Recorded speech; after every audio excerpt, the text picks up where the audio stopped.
আজকে আমরা দেখব একটা ড্রয়িং করার আগে কি কি কাজ করতে হয়। ফার্স্ট আমরা অটোক্যাড আইকনে ডাবল ক্লিক করি।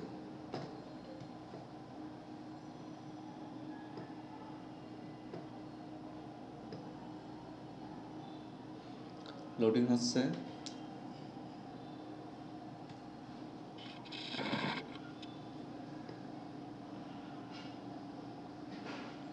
এখন ওপেন হয়েছে।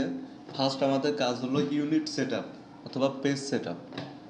এটার জন্য আমরা কি করব, format menu, units, length, type, এখান থেকে আমরা আর্কিটেকচারাল দেব এবং প্রিসিশন 00 এবং angle type degree, minute, second এবং এখানে প্রিসিশন ডিগ্রি, মিনিট, সেকেন্ড।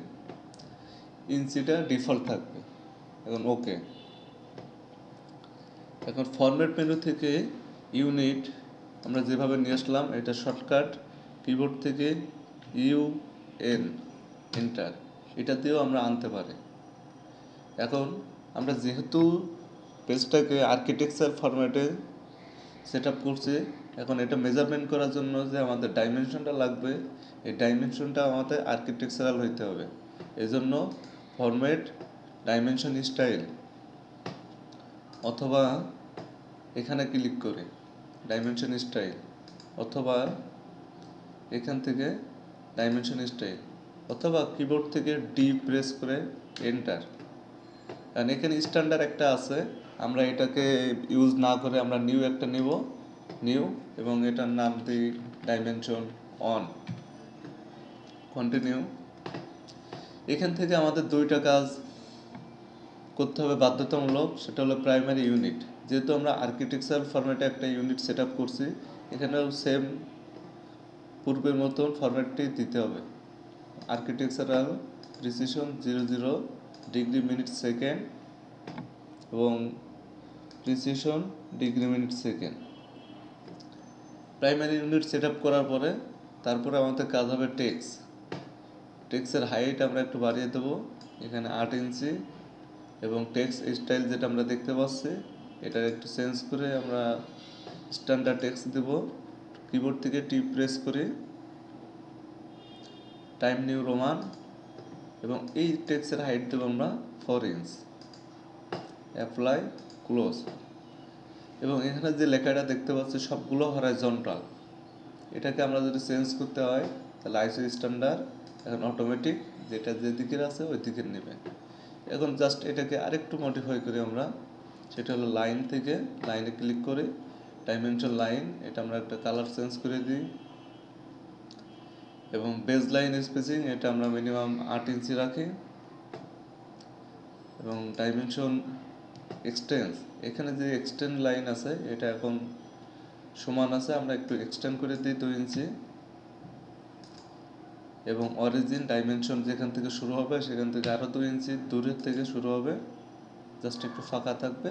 এবং এক্সটেন্ড যে কালার আছে এক্সটেন্ড কালার আমরা সেম করে দিই, এবং ডাইমেনশনে যে অ্যারোটা আছে এই অ্যারোটাকে আমরা একটু চেঞ্জ করব, symbol and arrow. Arrow size যেটা আছে এটা 1 ইঞ্চিতে, সরি এটা আমরা 2 থেকে 3 ইঞ্চি করে দিই, 3 ইঞ্চি করে দিই, 3 ইঞ্চি করে দিচ্ছি, কারণ অ্যারোটা দেখা যাচ্ছে। এবং ক্লোজ ফিল যেটা আছে এটা আমরা ডটেড দিতে পারি, ইচ্ছা মতো চেঞ্জ করতে পারি। এখন এটা কমপ্লিট। এখন আমরা যে ফিট বা ইঞ্চিতে নিচে, এটাকে যদি আমরা এর সাথে দুইটা মেজারমেন্ট দেখাইতে হয় তাহলে অল্টারনেট যে ইউনিটটা আছে এখানে জাস্ট একটা ডিসপ্লে অল্টারনেট ইউনিট এই টিক চিহ্নটা আমরা দিয়ে দিতে পারি, তাহলে দুইটা ইউনিট একসাথে দেখাবে, সাথে মিলিমিটার দেখাই দেবে। এটা আমাদের এখন দরকার নাই।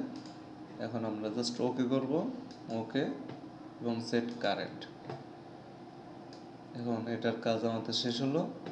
এখন আমাদের যে কাজ আছে আমরা দেখছি এখানে এটা ইউসিএস আইকন, ইউসিএস আইকনটা আমাদের মুভ করতেছে। আমরা এটাকে যদি ফিক্স করে রাখতে চাই তাহলে view display UCS icon origin, এখন এটা ফিক্স হয়ে গেছে, এটা আর এখান থেকে মুভ করবে না।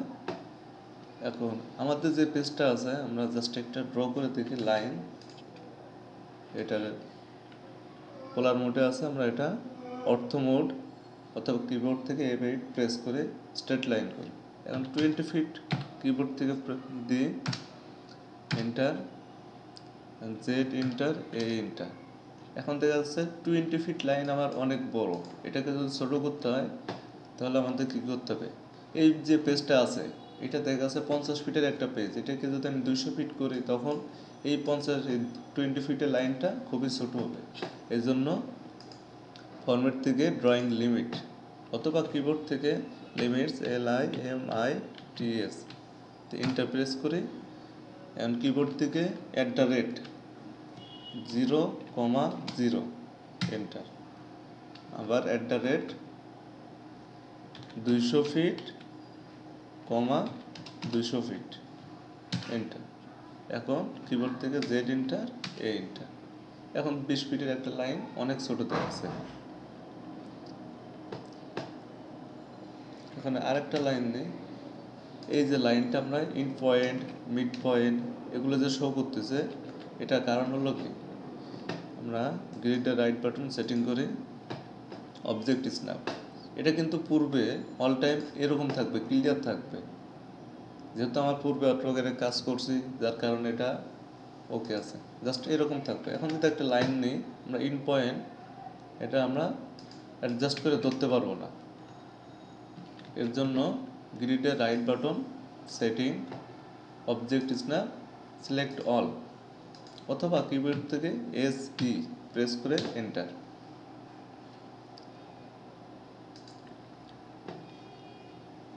এখন এটাকে যদি ডাইমেনশনতে মাপি, লিনিয়ার ডাইমেনশন অথবা DLI এন্টার,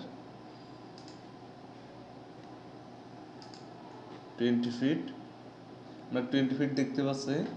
এবং আরেকটা ইউনিট যে সেট আপ করছিলাম ডাইমেনশনের, আমরা ডি এন্টার, মডিফাই করে জাস্ট অল্টারনেট ইউনিটটা যদি দিয়ে দিই ডিসপ্লেতে, ওকে সেট কারেন্ট। এখন দেখতে পাচ্ছি পাশাপাশি আরেকটা মেজারমেন্ট মিলিমিটারে আমরা এখানে শো করছে। এখন কাজ করার জন্য এবার যেটা করতে হবে, ফাইল থেকে সেভ অ্যাজ অথবা কিবোর্ড থেকে Ctrl+Shift+S, ড্রয়িং লোকেশন সেট করার পরে এটারে আমরা একটা নাম দিয়ে সেভ করব। এখানে আমরা দেখতে পাচ্ছি যে অটোক্যাড 2007-এ কাজ করছে, বাট এখানে 2004-এ সেভ হচ্ছে। এটা কিভাবে হচ্ছে এটা আমরা একটু দেখি। সেভ এর জন্য কিবোর্ড থেকে option OP enter, open and save, file save as, এখান থেকে অটোক্যাড 2004 আমরা অটোমেটিক সিলেক্ট করে দিছি, যার কারণে ওটা শো করছে। এখন এটা আমরা কেটে দিই, সেভ, মাই কম্পিউটারে মাই ডকুমেন্ট ফার্স্ট ক্লাস নামে সেভ করছিলাম, এটা ওপেন করি। এখন সব কিছু পেজ সেট আপ করা আছে, জাস্ট লেয়ার নিয়ে কাজ শুরু করতে হবে। আজকে এই পর্যন্ত।